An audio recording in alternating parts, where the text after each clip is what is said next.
هل تفكر في تربية الحمام لكن لا تعرف من أين تبدأ؟ في هذا الفيديو سأقدم لك خلاصة سنوات من التجربة، كل ما تحتاج معرفته لتبدأ بداية صحيحة وتتجنب أخطاء المبتدئين، من اختيار السلالة إلى تجهيز بيت الحمام، التغذية، الوقاية والرعاية. ستخرج من هذا الفيديو مستعدا لتربية ناجحة ومرضية بإذن الله. أولا، اختيار السلالة المناسبة. القاعدة الذهبية: لا تبدأ بسلالة صعبة أو غالية، ابدأ بسلالة معروفة بقوتها وسهولة تربيتها، مثل الحمام الزاجل أو الحمام البلدي. ثم بعد أن تصبح لديك خبرة ولو قليلة، اشتري ما شئت، وركز على الشراء من مربي موثوق لا من السوق العشوائي. عند الشراء افحص ما يلي: العين يجب أن تكون لامعة وواضحة لا غائرة. المنقار خال من الإفرازات أو القشور. التنفس راقب الصدر، لا يجب أن تسمع صوتا عند الشهيق أو الزفير. الريش نظيف غير منتفش ولا توجد به فراغات واضحة. المخرج نظيف تماما دون آثار للإسهال أو الالتهابات. وإذا لاحظت أن الطائر خامل أو واقف دائما على قدم واحدة فلا تشتريه. ثانيا، تجهيز بيت الحمام أو القفص.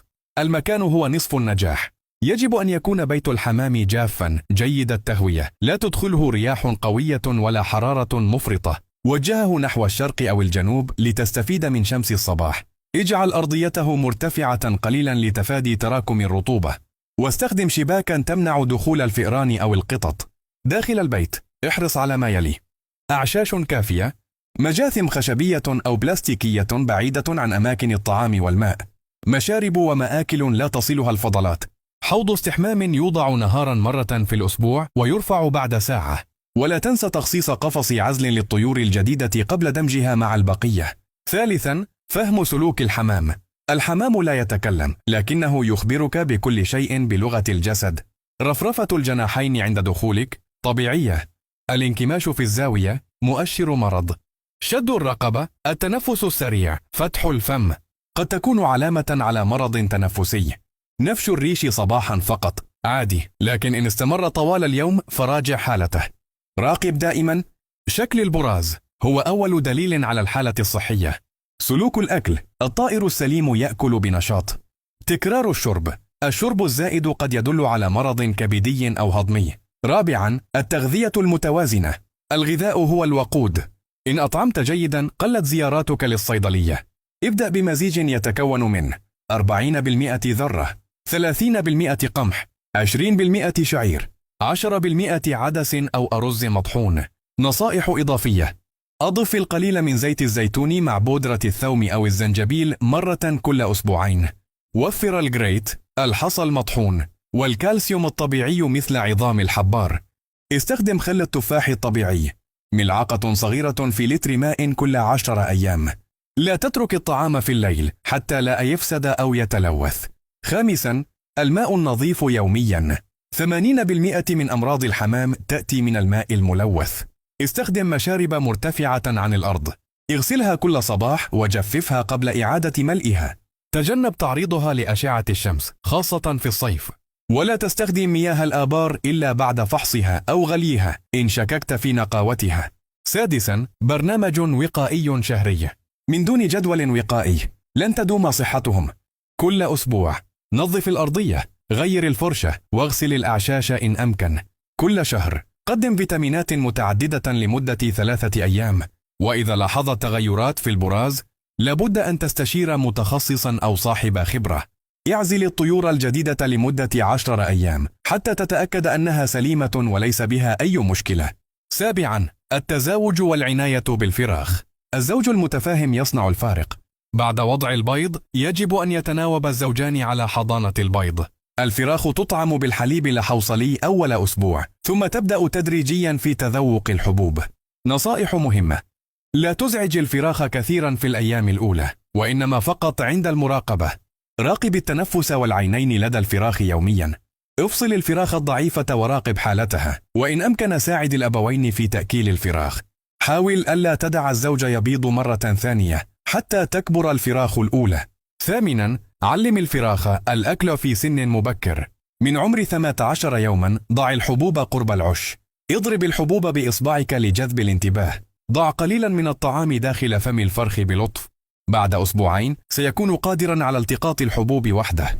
الفوائد: تقليل الاعتماد على الأبوين، رفع مناعة الطائر، تسهيل الفطام. 9. أخطاء شائعة يجب تفاديها: إدخال طيور جديدة على الحمام يعني نشر الأمراض، استخدام مضادات حيوية دون داع يعني ضعف المناعة، الإفراط في استخدام المطهرات يعني تسمم، تغذية مفرطة دون تنويع تعني دهون ومشاكل في البيض، التسرع في التكاثر يعني إنهاك الزوجين وضعف الإنتاج. 10. من تجربتي الشخصية، في بدايتي كنت أركز على جمال الطائر فقط، شكله، لونه، ريشه، حجمه، لكن بعد أول أسبوع لم أعرف كيف أتعامل معه، مع إني اشتريته بثمن كبير وفجأة فقدت زوجين. ومنذ ذلك اليوم بدأت أقرأ وأسأل وأراقب، واليوم أشاركك هذه التجربة لعلها تختصر عليك الطريق. هل الحمام هواية أم مشروع؟ كثيرا ما يصلني هذا السؤال: هل أبدأ بتربية الحمام كهواية أم يمكن أن أعتبرها مشروعا مربحا؟ والجواب الحقيقي أنك إن بدأت بهدف الربح فقط فغالبا لن تصل بعيدا. تربية الحمام مثل غرس شجرة، تحتاج إلى وقت ورعاية وصبر قبل أن تعطيك الثمار. في البداية لا تفكر في البيع والشراء، بل فكر في الفهم. افهم طبيعة الطائر، دورات حياته، أمراضه الشائعة وسلوكياته. راقب كيف يطعم الزوج فراخه، كيف يدافع الذكر عن عشه، كيف تستحم الطيور وقت الظهيرة. هذه التفاصيل الصغيرة هي التي تصنع الفارق. بعد أشهر قليلة من الممارسة ستبدأ في التمييز بين الحمام الجيد والضعيف، ستعرف ما يجب تحسينه وما الذي يناسب بيئتك، ومع الخبرة يمكنك التوسع تدريجيا، إما بإنتاج سلالات مرغوبة، أو ببيع الفراخ بعد الفطام، أو بالمشاركة في المعارض والمسابقات إن كنت تربي سلالات نادرة. لكن انتبه، النجاح في هذا المجال لا يقاس بعدد الطيور بل بصحتها وجودتها. كم من مربي يملك عشرات الأزواج ولا يعرف كيف يعالج البرد البسيط؟ وكم من هاو بدأ بزوجين فقط ثم أصبح من كبار المربين في منطقته؟ تذكر دائما، الحمام لا يكافئ التاجر بل يكافئ من يفهمه ويعتني به. اجعل العناية هي رأس مالك الحقيقي وسيتكفل الطائر بالباقي. نجاحك في تربية الحمام لا يرتبط بالمكان أو المال بل بالعناية والنية. اهتم بالتفاصيل، فالحمام لا يخبرك بما يؤلمه لكنه يعاني بصمت. راقب، تعلم وابدأ بخطوة، فالحمام لا يكافئك بالمال فقط بل بالسكينة والبهجة. وفي النهاية أرجو أن أكون قد وفقت في هذا الفيديو لأقدم لك خلاصة تجربة سنوات، وإن كنت قد نسيت شيئا مهما فذلك من تقصيري، وما أردت إلا أن أنفع وأسهل الطريق على من يحب هذا الكائن الرائع.